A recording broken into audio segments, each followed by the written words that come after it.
Rick, I sent y'all an email about him. Most of it's true, the things that I said about him.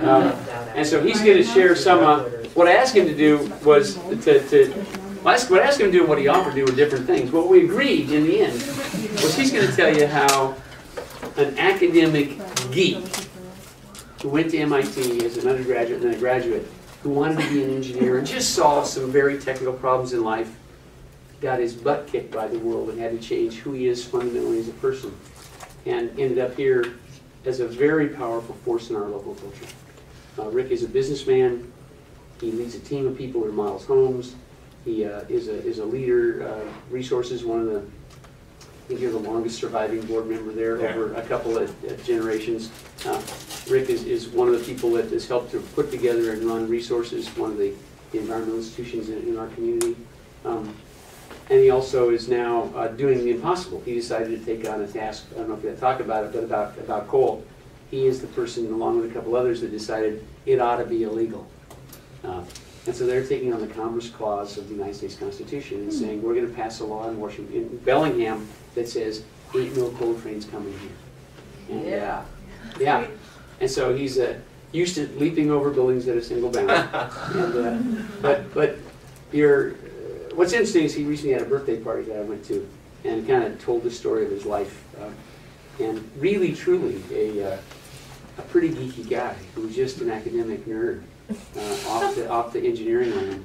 And what we're going to do is I've invited him to come and share the story of how that changed over time and how he got to be a snowshoeing, bike commuting, progressive employee, triple bottom line kind of guy.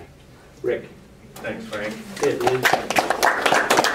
And I'm going to sort of pepper the talk with my history as opposed to just tell my history. So you'll see bits and pieces of it. And one event I want to talk about is with Dan Hagen, the professor that Frank described.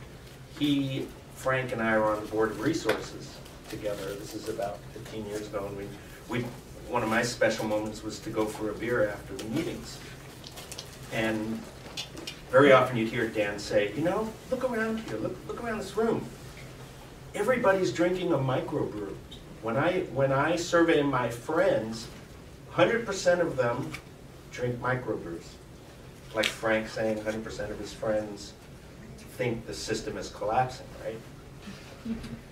And yet, and I think this is a correct number, if you look at national statistics, 3% of beer drinkers drink microbrews. It just happens to be who Dan's friends are. It just happens to be who Frank's friends are who think the world is collapsing. I'm one of them. Most people don't have a clue. One of the beauties to me of Fairhaven is that you folks are cutting edge, aware people. You're people who have open minds, and most of the world, that's what I want to talk about, culture and what culture can do to infiltrate your mind.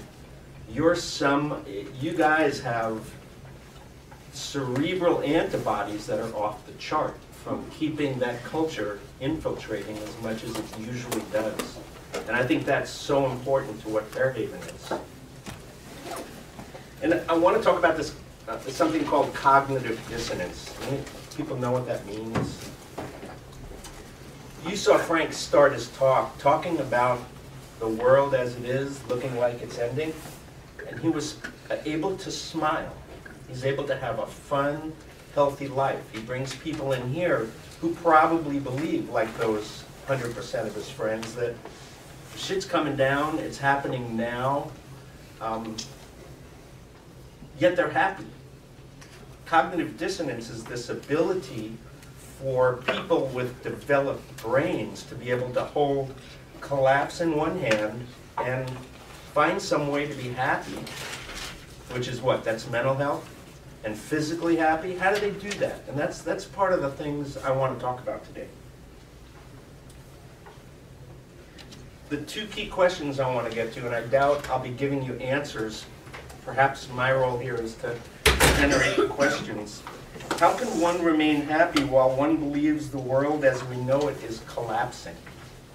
And I want to stress, I'm starting from a ground zero for me is I believe the world as we know it is already collapsing. It's a slow motion event that we're watching. It's typically not going to be the nuclear bomb that strikes Seattle, but it's this slow deterioration of what has happened before. And it doesn't look pretty to me for all the reasons Frank brought up. So how can you be happy? How does Frank smile when he teaches this class and talk about music? How will you remain resilient as it comes apart around you? There's a movement that I hope so many of you know called the Transition Movement that started from England. I helped create Transition Whatcom here locally. I was one of the first 20 Americans trained in how to train trainers in transition. And I brought that back to this community to form an organization. And it's all about getting your own food, making your own clothes, getting your own power. Things that you've probably seen the common press that says there's about 3 days of food in our community. If the shit really came down, what are you going to do when you can't get out of town and you can't get home because you live in Wisconsin and you don't have your own garden and most of your friends live out of town? What the hell are you going to do? That's resilience. So how do you build, how do you leave college, create this career path, whatever it looks like, yet build in resilience for stuff you don't have control over, where the world starts disheveling around you? Those are the two big questions I want to talk about.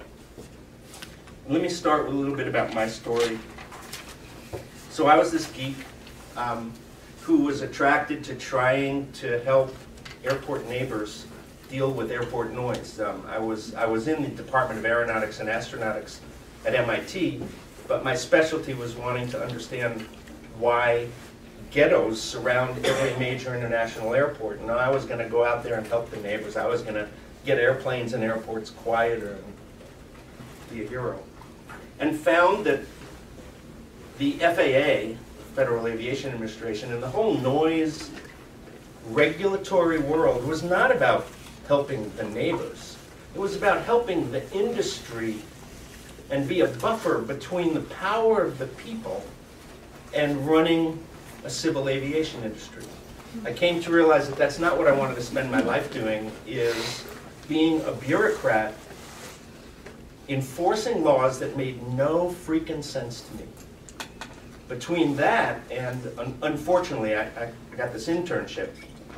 Fortunately, unfortunately. I was an intern at Logan International Airport when a DC-9 crashed and killed 97 people.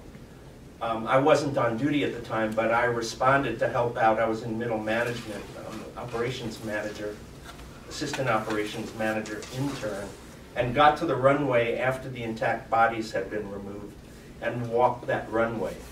And between that and experiencing the regulatory world, I said, this is freaking nuts. This is not who I am. Talk about cognitive dissonance. It was cognitive collapse. I said, this is crazy. So I did what was cool in the 60s, which was my wife and I remodeled a van, spent 10 months traveling around the country. I got really turned on to wanting to teach secondary ecology and biology. So I ended up coming to Western. I needed 2/4 of biology credits to be able to teach biology. I already had a secondary teaching certificate. Came here, 2/4, got out, there were no local jobs, and I started doing side projects, side jobs, with some buddies who were doing remodeling, doing bathroom remodels, kitchen remodels, and I fell into the opportunity, because there were no teaching jobs, to buy this little dinky company called A1 Builders. And on a freaking whim, my parents gave me the $5 grand to buy this company. I bought this construction company. I don't know how to build a doghouse, and I just said, here we go. And I had no idea how long I was going to do it, and I'm still doing it. It's now 36 years later. I own a design-build remodeling company that is remaining fulfilling to me because of the activism that I'm able to do. I've been able to design my job so that at least half my day is doing stuff like this, which is more important than working up a bid to design somebody's kitchen. One of the reasons I got here to being fulfilled after 35, 36 years is this. We started getting well known in the community. What happens with that in remodeling? Guess what? Wealthier people start calling me. All of a sudden they're asking you to do projects. Here I am, this environmentalist who's in business, being asked to do projects that are crazy. Well, they're obscene. They're obscene. Yeah. They're called in to replace a kitchen, and I look around and go, I'd love this kitchen. So would 99% of the people in the world. What the hell are you doing? Of course, am I going to do that as a salesperson? No. So I started thinking about selling my company. The cognitive dissonance sucked. It was tearing me apart. I'm not an environmentalist in business. I'm a robot of the culture. A friend said to me, why don't you bring your values into the company? Why don't you bring Rick Dubrow into A1 Builders so that you are living what you believe? And that's what started happening, and that's what's allowed me to stay fulfilled. So it's not about remodeling. It's about having a platform to be able to do what I've been doing. I got to tell you, knowing people that ask Rick to do jobs is hilarious, because they'll come and he'll go look at their job and he'll basically tell them, you don't need what you want. and the people, it really is frustrating for some people. They don't like that. Well, most people really, what happens a lot, many times a year, someone calls me and says, 3 years ago you talked me out of a remodel. It's the best information I ever had. Now I have a different house. You told me not to do that to this house. It was stupid. I sold that house. I have a new house. Would you come over? So that happens a lot. Yeah. What's interesting is as crazy as that seems, it's a successful business model. It's working.